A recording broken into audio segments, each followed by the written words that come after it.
This question is very interesting. We do not see any resistor in here, only two capacitors, both at different initial voltages and in different polarities as well. And suddenly at t equal to 0, they came into play.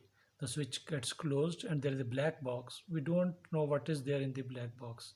All we know is this current IT that is given. The current is given. And this current, because both of the capacitors are in series, this current flows into both of them.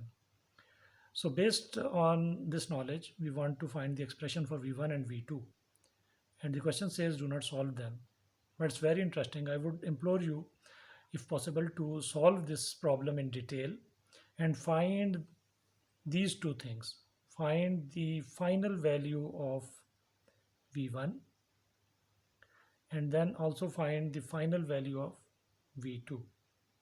I implore you to do this because there is a very important and interesting thing and important learning in here in this problem.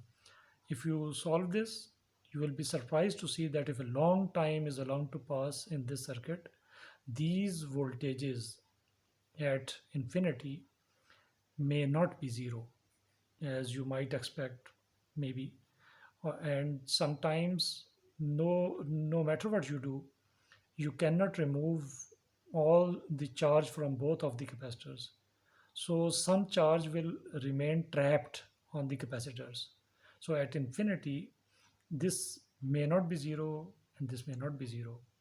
Rather, both of them may have equal charge but with opposite polarity. And that is something known as the charge will remain trapped in this case. Why? Because if suppose this is charged at say in this fashion, I'm not sure, I'm not solved it, but suppose the final value of this voltage is 10 in this polarity and it's also 10 in this polarity as well, then the total voltage here would be zero. So the sum of the two capacitors may be zero, but suppose, in order to more explain this question, this concept, sorry, let me assume that there is actually a resistor only in the box. Its value does not matter.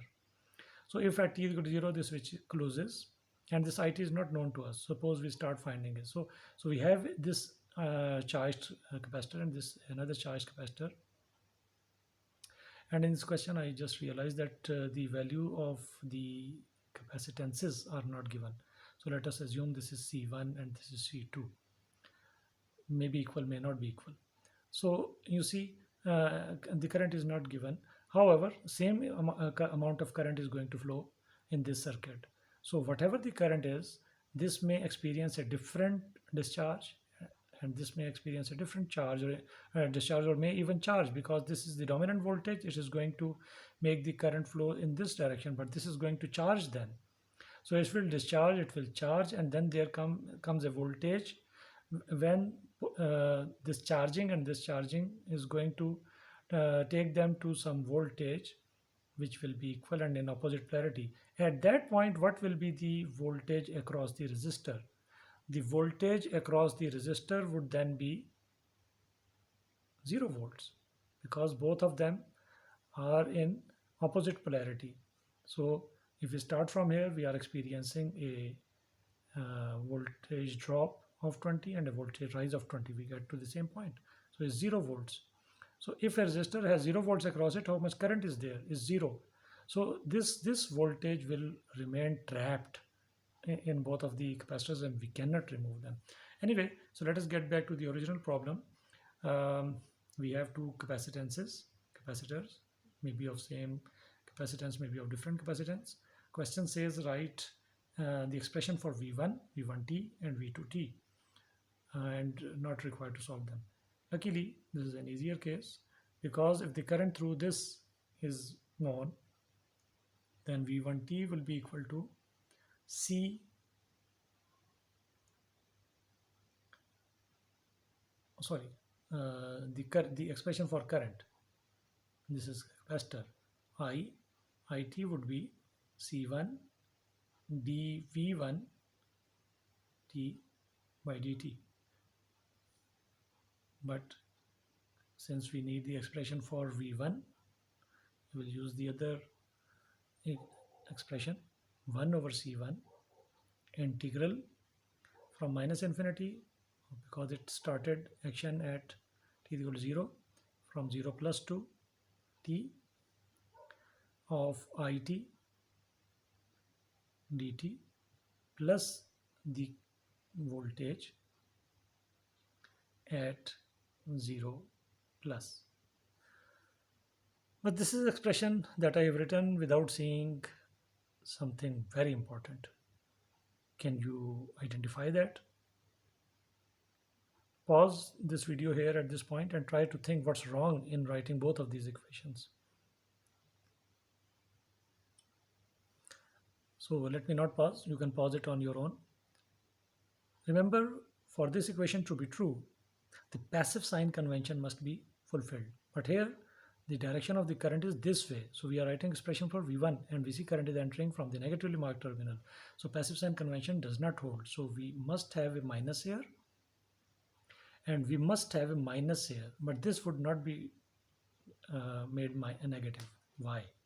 Now this is another point you need to think, or you can pause and think why this would still be positive, not negative. Because V1t, the polarity of V1t and the polarity of V1 and 0 minus is the same. So this is how we are going to get this expression. And if we put in the values, V1t would be equal to minus 1 over C1, we don't know its value, 0 to t, and I is given 900 e raised power minus 2500 t into 10 raised power minus 6 dt plus 45.